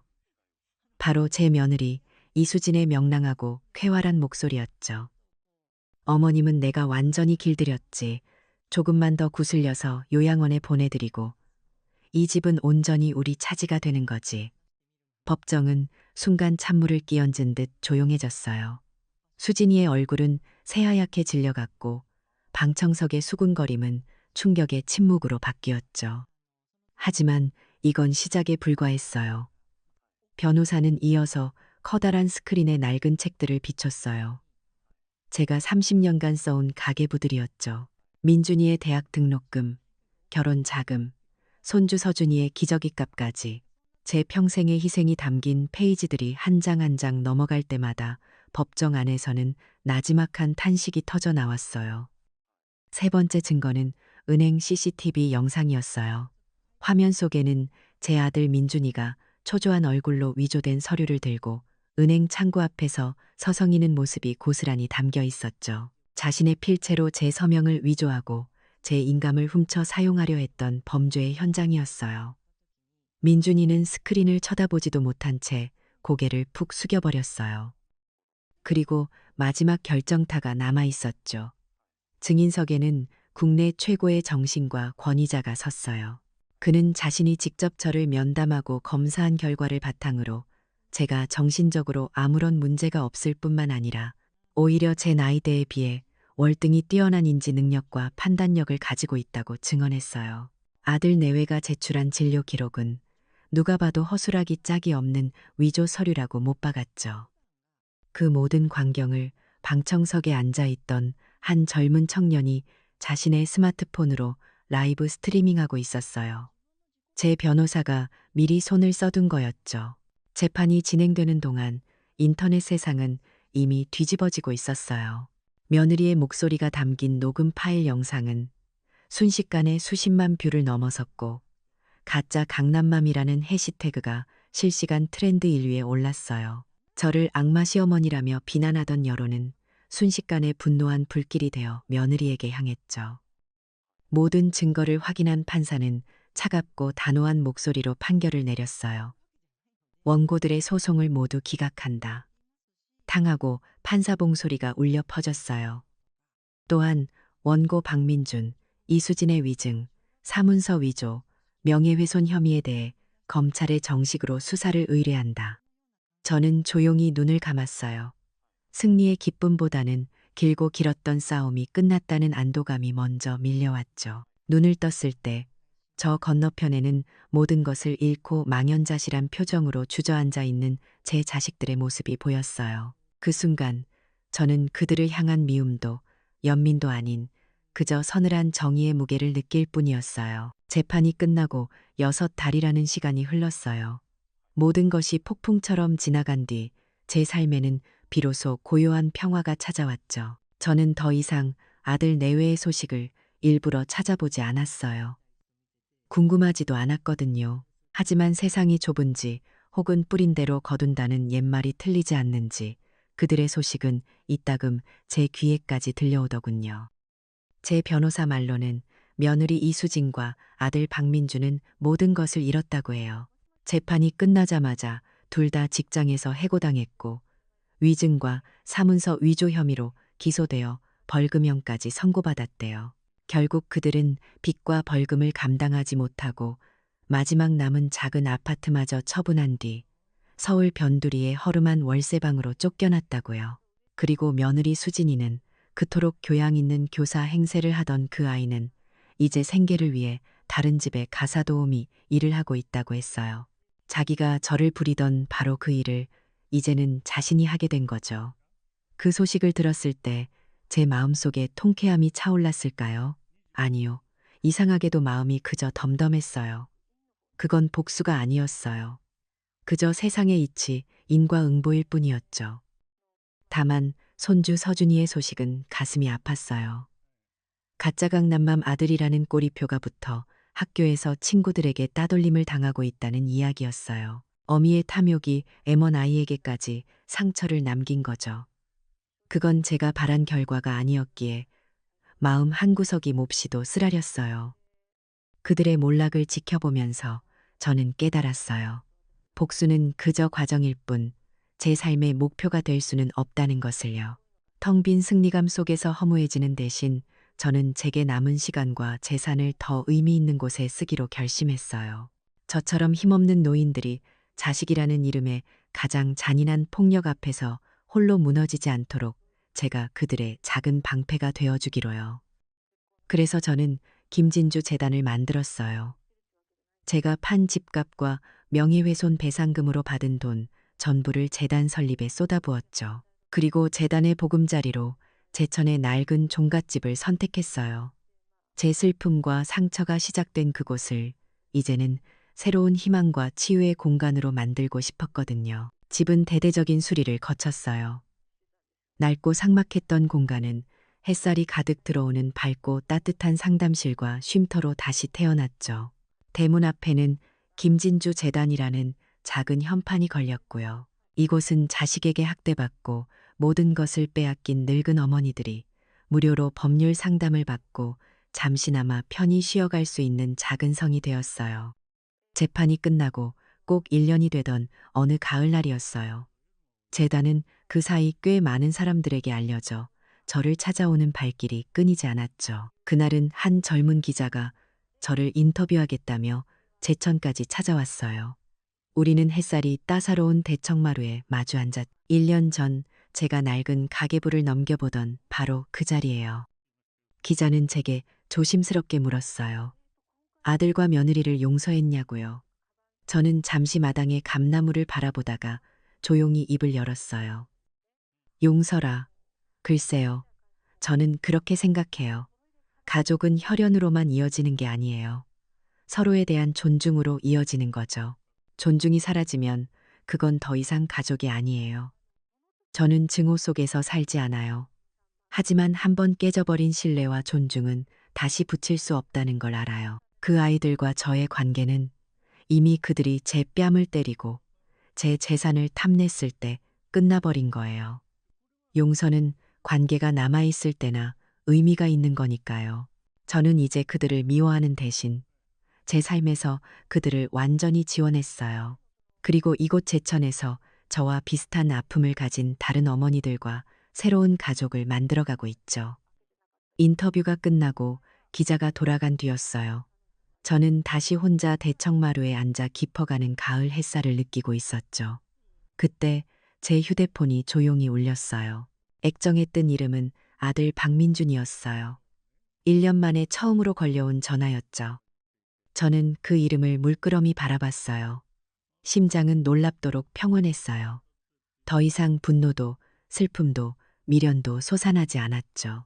그저 아주 먼 옛날에 알았던 이제는 희미해진 사람의 이름처럼 느껴질 뿐이었어요.